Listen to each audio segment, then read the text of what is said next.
Pinupuri ka namin, Panginoong Jesucristo.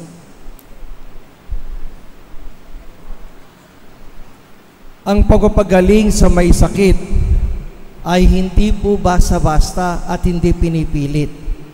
Kaya nga po, ito ay isa sa mga mahalagang bahagi ng misyon na iginawad ng ating Panginoong Jesucristo sa kanyang mga alagad.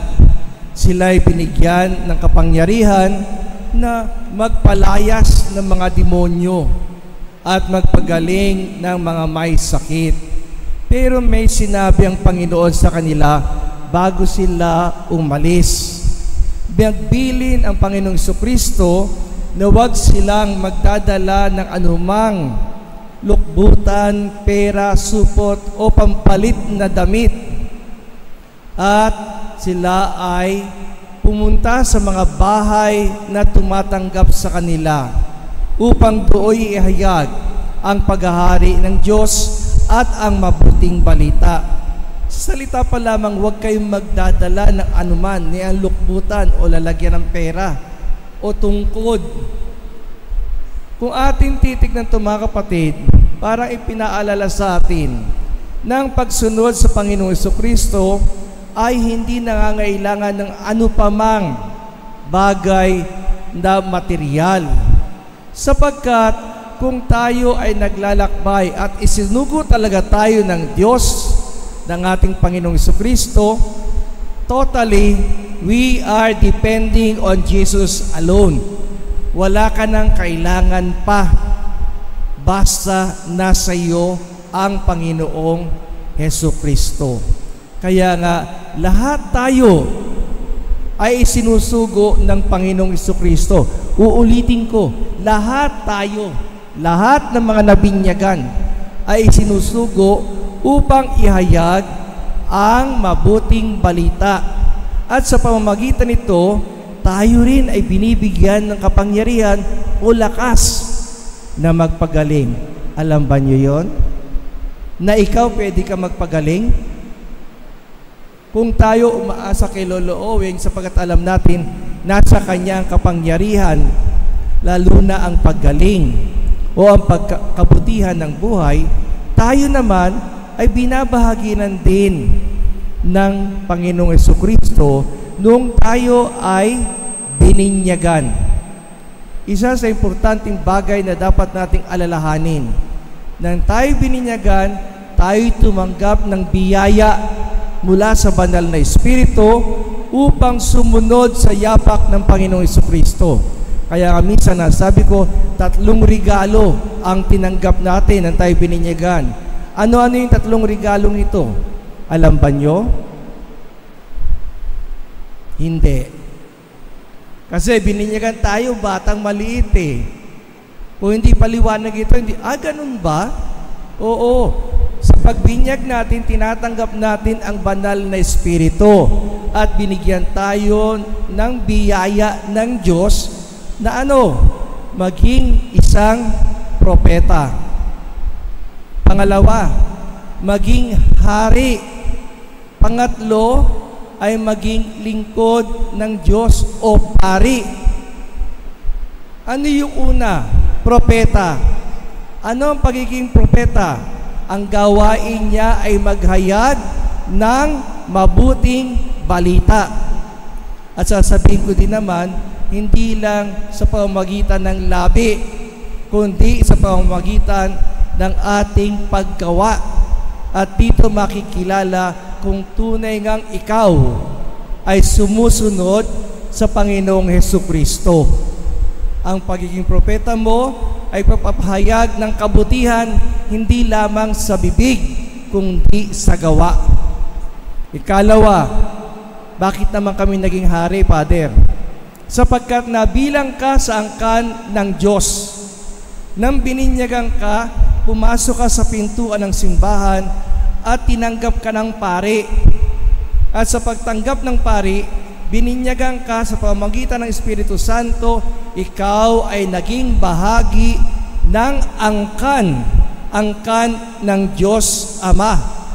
Dahil dito, ikaw ngayon ay kabahagi ng pamilya ng Diyos at ang pamilya ng Diyos ay nabubuo sa pamamagitan ng pananampalataya. Kaya nga, ikaw ay naging hari dahil ang tatay natin, hari. Di ba? Ang Diyos Ama ay hari ng lahat ng hari.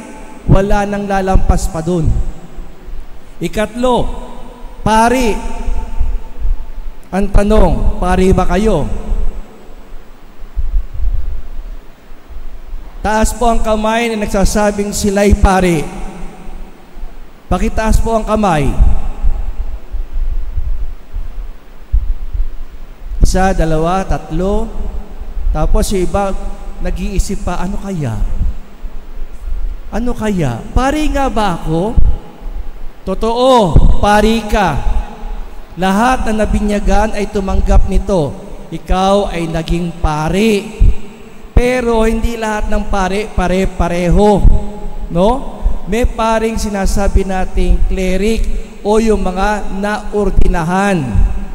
Kasama na dito yung ating tinatawag na diakono.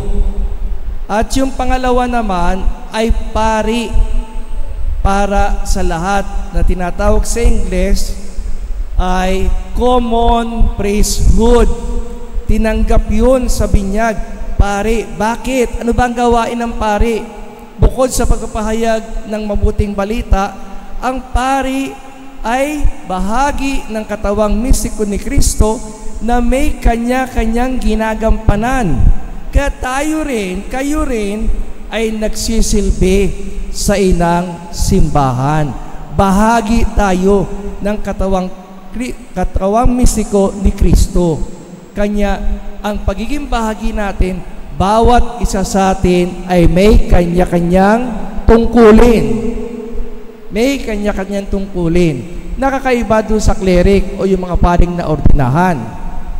Na kasi baka sabi, ay Father, pari pala kami, pwede kong magmisa. Hindi, iba yun. Kaya pag tinignan natin yung canon law, may dalawang klase lang tao sa canon law. Ha? Una, yung grupo ng cleric o mga paring inordinahan. At yung pangalawa ay tinatawag na laigo. Lay. Kaya nga, yung lay ay bahagi din ng katawan ni Kristo at siya'y may katungkulang dapat gawin sa inang simbahan. So, ito yung mga tinanggap natin.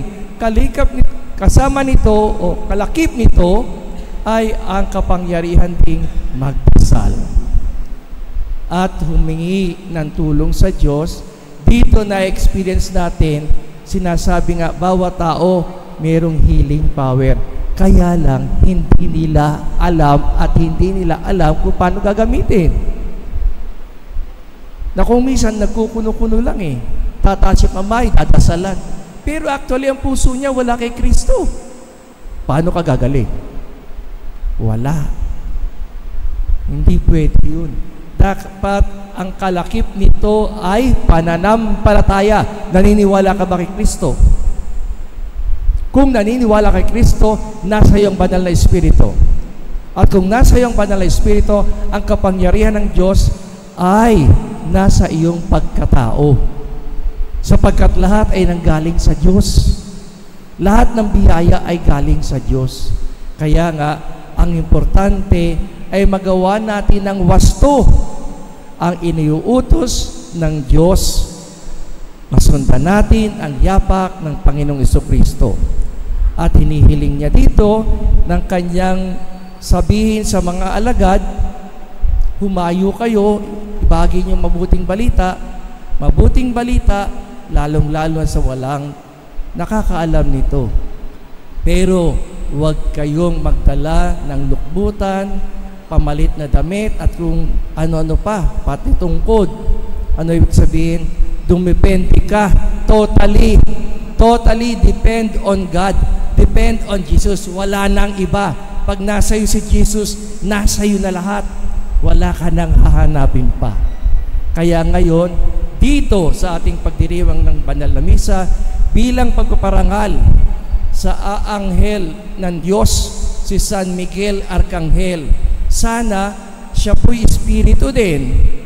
Kasama natin siya at pangalagaan niya tayo sa anumang sakuna, lalong-lalo na sa mga demonyo nakapaligid sa atin. Huwag kayong pakatiwala, marami pa rin demonyo nasa paligid nyo. Kaya kailangan natin si Saint Michael. Siya ang kalaban ni Satanas. Kaya kung makikita nyo itsura, anong hawak niya? Espada. Ano yung nasa paa niya? Yung ahas, ang demonyo. Kaya nga sa ating pagmimisang ito, bilang parangal kay San Miguel, bigyan mo kami ng lakas na mamayani ang Espiritu Santo sa aming buhay. Huwag mong hayaan ang demonyo ay makalapit sa amin. Tulad ni Santa Teresa ng Calcutta, ang nakita niya ay pag-ibig sa kapwa-tao, paglilingkod, kaya't masasabing sumusunod siya sa atas ng Panginoong Jesucristo. Kaya nga, hilingin din natin, sa tulong ng kanyang intercession, tayo ay lalong malapit sa Panginoong Jesucristo. Alalahanin niyo lang, ang pananalangin ay hindi lamang lumalabas sa labi, kundi nakikita sa gawa. Ito'y pakikipag-usap sa Diyos at pangakong pagsunod sa Diyos nang walang alinlangan. Ang lahat ng ito'y magaganap kung tunay ang iyong pagtitiwala at pananampalataya sa Diyos. Kaya pag hiniling natin kay Lolo Oweng, alam naman natin Jesus Christ yan. Kung ikabubuti natin, ibibigay sa atin. Basta mayroong Kristo sa ating buhay, wala na tayong hahanapin pang iba. Magsitayo po tayong lahat.